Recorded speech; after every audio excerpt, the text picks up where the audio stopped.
call came in at 6:47 on a Tuesday morning, and it changed everything. Denise Caldwell was standing at the kitchen counter packing her daughter's lunch when her phone buzzed.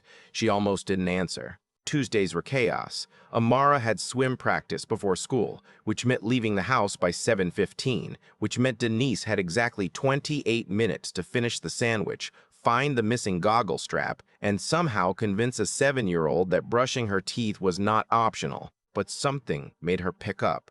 Maybe it was the 404 area code. Maybe it was instinct. Maybe it was just the fact that nobody called at 6:47 in the morning unless something was wrong. Ms. Caldwell, this is Riverside Elementary. We have a situation with a student, and your name came up as an emergency foster contact. Denise set down the butter knife. I'm sorry, what? She hadn't fostered in 3 years. Not since the divorce. Not since Raymond packed his things into the back of his Nissan and drove to his mother's house in Savannah and never came back. Denise had taken herself off the emergency list, or at least she thought she had. Apparently the system had other plans. We have a boy, the woman on the phone continued, 9 years old. His grandmother passed away last night, and he has no other listed relatives. He's been sitting in the front office since 5 a.m. The overnight social worker brought him in, but she had to leave for another case. We need someone to take him, even temporarily, just until DFCS can find a placement. Denise looked at Amara, who was sitting at the kitchen table drawing a picture of a dolphin with a purple crayon. Her daughter looked up and smiled, gap-toothed and radiant, completely unaware that the world was about to shift beneath their feet. "What's his name?" Denise asked. Isaiah Watts." She should have said no. She knew that. She was a 38-year-old single mother working as a dental hygienist at a clinic that barely gave her enough hours to cover rent. Her apartment had 2 bedrooms, one of which was approximately the size of a generous closet. She was still paying off Raymond's credit card debt because he put her name on the account and then bought a motorcycle he couldn't afford. She was tired in the way that single mothers are tired, not just in the body, but in the bones, in the marrow, in the part of the soul that's supposed to recharge at night, but never quite does. But she said yes. She said yes because she'd been that kid once. Not exactly. Her grandmother hadn't died, but she'd been the kid sitting in the front office with nowhere to go, and she remembered what it felt like when someone finally showed up. "I'll be there in 30 minutes, she said. Amara looked up from her dolphin. "Where are we going, Mama?" "We're going to pick someone up from school." "Who?" Denise paused. "A boy who needs a place to stay for a little while." Amara considered this with the gravity of a Supreme Court justice. "Does he like dolphins?" "I don't know, baby. We'll ask him." Isaiah Watts was sitting in a plastic chair in the front office of Riverside Elementary, and he was the smallest 9-year-old Denise had ever seen. Not short, exactly, but thin, the kind of thin that comes from not enough food and too much worry. He wore a green t-shirt that was too big for him and sneakers, with the soles peeling away from the toe. His backpack sat in his lap, clutched to his chest like a shield. He didn't look up when Denise walked in. He didn't look up when the secretary introduced her. He just sat there, staring at the floor, his fingers white-knuckled on the straps of his bag. The social worker had left a folder on the desk. Denise scanned it while the secretary went to get coffee. Isaiah's mother had died when he was 4, overdose, the file said, in the clinical language that stripped all the horror from it. His father was unknown. His grandmother, Evelyn Watts, had raised him since he was a toddler, and now she was gone too. Heart attack in her sleep. Isaiah had found her in the morning, tried to shake her awake, and when she wouldn't move, he'd walked to the neighbor's house in his pajamas and knocked on the door. Denise closed the folder. She sat down in the plastic chair next to Isaiah, not too close, and didn't say anything for a moment. She'd learned a long time ago that sometimes the best thing you could do for a scared kid was just be there, quietly, without demands. "I'm Denise," she said finally. "I'm going to take you to my house for a while, if that's okay." Isaiah didn't respond. His eyes stayed fixed on the linoleum. "You don't have to talk," Denise said. "You don't have to do anything. I just want you to know that you're safe." A muscle twitched in the boy's jaw. That was it. No nod, no word, no eye contact. just that tiny, involuntary movement that told Denise he'd heard her and was holding everything inside because letting even a little bit out would break the dam. She stood up and offered her hand. He didn't take it, but he stood too, and he followed her out to the car. Amara was waiting in the back seat with a drawing. She'd made it in the car while Denise was inside. A dolphin, naturally, but this one had two smaller dolphins swimming beside it. "Hi," Amara said to Isaiah. "I made this for you." She held up the drawing. Isaiah looked at it, then at Amara, and something flickered across his face. Not a smile, not yet, but a crack in the armor. He took the drawing and held it carefully, like it was something precious. "Do you like dolphins?" Amara asked. Isaiah shook his head slightly. Then, so quiet, Denise almost missed it, "I like turtles." "Turtles are good too," Amara said, completely unperturbed. "I can draw you a turtle next time." The first week was hard. The second week was hard. The second week was harder. Isaiah didn't talk. He ate what Denise put in front of him, slept in the room she'd cleared out, Amara's toy overflow room, hastily transformed with clean sheets and a lamp from Target, and went to school without complaint. But he didn't talk. Not to Denise, not to Amara, barely to his teachers. He existed in the apartment like a ghost, present but unreachable. DFCS called on day 4 to say they were working on finding a permanent placement. A group home had space opening up next month. Denise felt something tighten in her chest when the caseworker said, "Group home," but she didn't say anything. It wasn't her place. Isaiah wasn't her son. But then small things started happening. On the 5th morning, Denise came into the kitchen and found Isaiah already up, sitting at the table. He'd poured himself a bowl of cereal, and this was the part that made her heart clench. He'd poured one for Amara, too. 2 bowls of Cheerios, side by side, with a napkin folded next to each one. He still didn't say anything. He just sat there eating his cereal, staring out the window, but he'd thought about someone else. In the middle of his own grief, this kid had thought about someone else. On the 8th day, Amara got sick.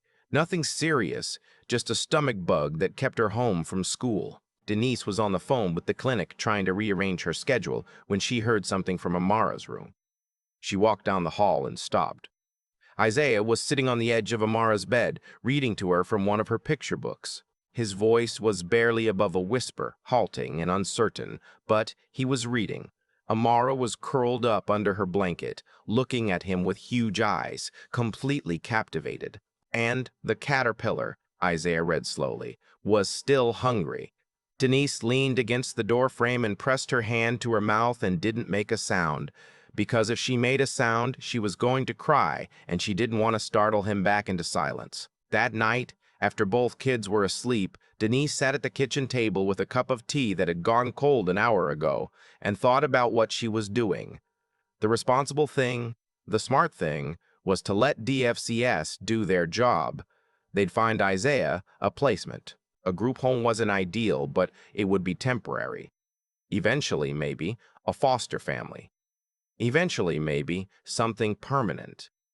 But she kept seeing those 2 bowls of cereal. She kept hearing his whisper voice reading to Amara. She kept thinking about the way he clutched that backpack like it was the only thing in the world that belonged to him. She called her mother the next morning. "I'm thinking about keeping him," Denise said. Her mother, Patricia Caldwell, was a retired school bus driver who lived alone in a house that was too big for her in Decatur and had opinions about everything. "Keeping who?" "The foster boy." "Isaiah." A long pause. "Baby, you can barely keep yourself." "Mama, I'm not being mean. I'm being real. You work 30 hours a week. You're still paying off Raymond's mess. You've got Amar to think about. How are you going to take on another child?" "I don't know," Denise said, "but I can't send him to a group home." "Mama, you should see him. He pours cereal for Amara in the morning. He reads to her when she's sick. He doesn't even talk, and he's already trying to take care of people. If I send him away, what happens to that? What happens to a kid who's been abandoned by everyone?" Another long pause. Denise could hear her mother breathing, could hear the familiar creak of her kitchen chair. Your father would have done the same thing, Patricia said quietly. He'd have taken in every stray in the county if I'd let him. Is that a yes? That's a Lord help us all. When do you need me? Patricia started coming over 3 days a week. She picked the kids up from school when Denise had afternoon shifts. She cooked dinner. Real dinner. Not the frozen pizza and chicken nugget rotation that Denise had been surviving on. She sat with Isaiah at the kitchen table and didn't ask him questions, just sat there doing crossword puzzles while he did his homework. And slowly, so slowly, it was almost imperceptible, the boy began to thaw. 3 weeks in, Isaiah said his first full sentence to Denise. She was driving him to school, stuck in traffic on Memorial Drive, and he was staring out the window the way he always did. My grandma used to sing in the car, he said. Denise's hands tightened on the steering wheel. She kept her voice steady. Yeah? What did she sing? Church songs. She couldn't sing good, but she sang loud. A lump rose in Denise's throat. My daddy was like that. Couldn't carry a tune in a bucket, but he'd sing Stand By Me at the top of his lungs every Sunday. Isaiah almost smiled. Almost. The corner of his mouth lifted and then fell, like a bird that tried to take off but wasn't quite strong enough yet. You miss her, Denise said. Not a question. Isaiah looked down at his hands. She told me she was never going to leave. The words hit Denise like a fist to the chest. She pulled the car over, just stopped right there on Memorial Drive with people honking behind her, and she turned to face this boy who had been carrying that betrayal around for weeks without saying a word. She didn't mean to leave, Denise said. Sometimes people don't get to keep their promises, no matter how much they want to. Everybody leaves, Isaiah said, and there it was, the core wound, the thing beneath all the silence and the clutched backpack and the ghost-like drifting through her apartment. Everybody leaves. I'm not going to lie to you, Denise said. I can't promise I'll never leave. Nobody can promise that, but I can promise that right now, today, I'm here. And tomorrow, I'm going to be here. And the day after that. Isaiah looked at her, really looked at her for the first time, and his eyes were so full of wanting to believe and being afraid to believe that Denise had to blink hard to keep her own tears from falling. Okay, he whispered. It wasn't trust. Not yet. It was something smaller, something more fragile, a willingness to wait and see. A month passed. Then, 2, DFCS called about the group home, and Denise told them she wanted to begin the process of becoming Isaiah's permanent foster parent with the goal of adoption. The caseworker sounded surprised but pleased. There would be home studies, background checks, court dates. It would take time. Denise said she had time. She didn't really. She was drowning. The extra grocery costs alone were killing her. 9-year-old boys ate like they were fueling a small industrial operation. She picked up extra shifts at the clinic, which meant less time at home, which meant more time leaning on Patricia, which meant guilt on top of exhaustion, on top of the low-level financial terror that had become her constant companion. But Isaiah was changing. The silence cracked open wider each day. He started talking to Amara in full sentences, then in paragraphs, then in the unstoppable stream of consciousness that passes for conversation among children. He told her about turtles. Apparently, the boy knew everything there was to know about turtles, an encyclopedia of turtle facts that he'd been carrying around in his quiet head all this time. He told her about his grandmother's cooking, about the peach cobbler she made every Sunday, about the way she hummed hymns while she washed the dishes. He started talking to Denise, too. Not about the big things, not yet, but about school and lunch and whether he could have seconds at dinner and, once, shyly, whether he could call Patricia Miss Pat instead of Mrs. Caldwell. You can call me whatever you want, sugar, Patricia said. And then she went into the bathroom and cried for 10 minutes, which she denied when Denise asked about it later. It was Amara who pushed things forward, the way children do, with the blunt force of honesty that adults spend their whole lives unlearning. They were eating dinner one night, spaghetti, the one dish Denise could make without burning, when Amara looked at Isaiah and said, "Are you going to be my brother?" The table went quiet. Isaiah's fork froze halfway to his mouth. Denise opened her mouth to redirect, to say something careful and age-appropriate about how these things take time and nobody needs to use labels and "I want to be," Isaiah said. 3 words. Quiet, steady, terrified. His eyes darted to Denise, checking for permission, for rejection, for the disappointment he'd been trained to expect. "Then you will be," Amara said, as if it were the simplest thing in the world. She went back to twirling her spaghetti. Past the cheese, Denise didn't speak because she couldn't. Patricia reached under the table and squeezed her hand. That night, Denise stood in Isaiah's doorway and watched him sleep. He'd finally stopped clutching the backpack. It sat on the floor beside the bed, unzipped, a couple of library books poking out. His face in sleep was the face of any 9-year-old, smooth, unworried, dreaming about whatever it is that 9-year-olds dream about. Not the face of a boy who'd found his grandmother cold and still in her bed. Not the face of a boy who'd learned that everybody leaves. She wanted to give him more space, more security, the kind of childhood that didn't require armor. But wanting and being able were two very different things, and the math wasn't working. The clinic was cutting hours, insurance costs were going up. The adoption process required a lawyer, and lawyers cost money that Denise didn't have. She'd been quoted $3,000, which might as well have been $3 million. She started selling things. The engagement ring Raymond had given her. She'd kept it in a sock drawer for 3 years, out of some vague idea that she might need to pawn it someday, and now, someday, was here. It brought in $400. She sold the KitchenAid mixer her mother had given her for Christmas. She sold clothes on Poshmark, furniture on Facebook Marketplace, anything that wasn't nailed down and essential. Patricia found out what she was doing and showed up at the apartment with an envelope. "Don't argue," Patricia said. "Mama, I can't take your money. It's not my money. It's your father's pension. He left it for exactly this kind of thing. He left it for you. He left it for his family. And last time I checked, that boy sleeping in your second bedroom is family." The envelope held $2,200. Combined with what Denise had scraped together, it was enough for the lawyer. The home study was nerve-wracking. A social worker came to the apartment and looked at everything: the bedrooms, the kitchen, the stack of library books on Isaiah's nightstand, the turtle drawing Amara had made that was taped to his wall. She asked about Denise's work schedule, her finances, her support system, her discipline philosophy. "Why do you want to adopt this child?" the social worker asked.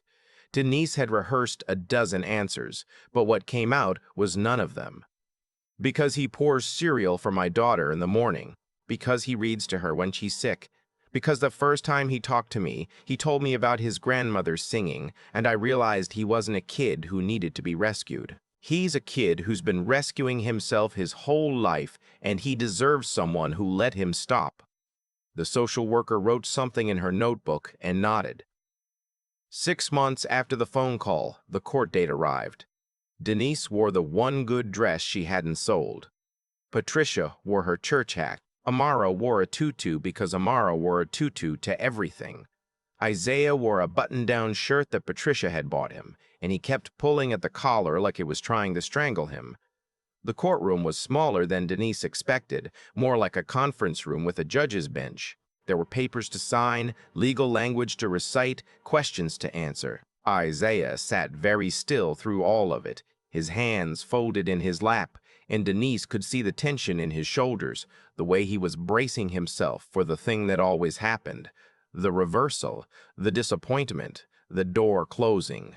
The judge looked at Isaiah over her reading glasses. "Isaiah, do you understand what's happening today?" Isaiah nodded.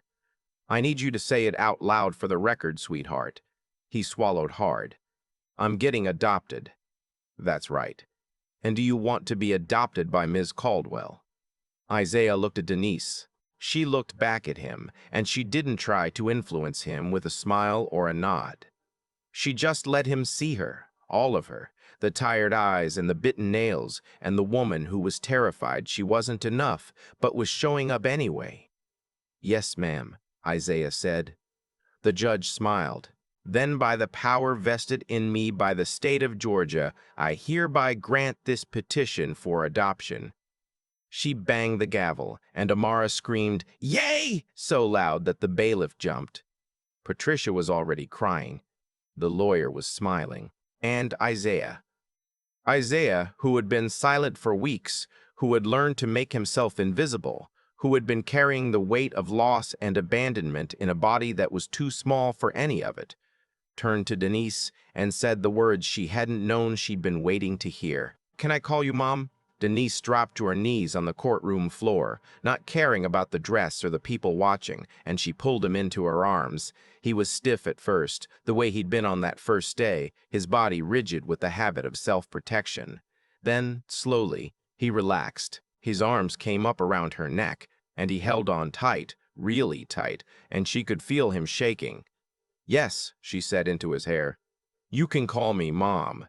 Amara wormed her way into the hug because she was physically incapable of witnessing a hug without joining it.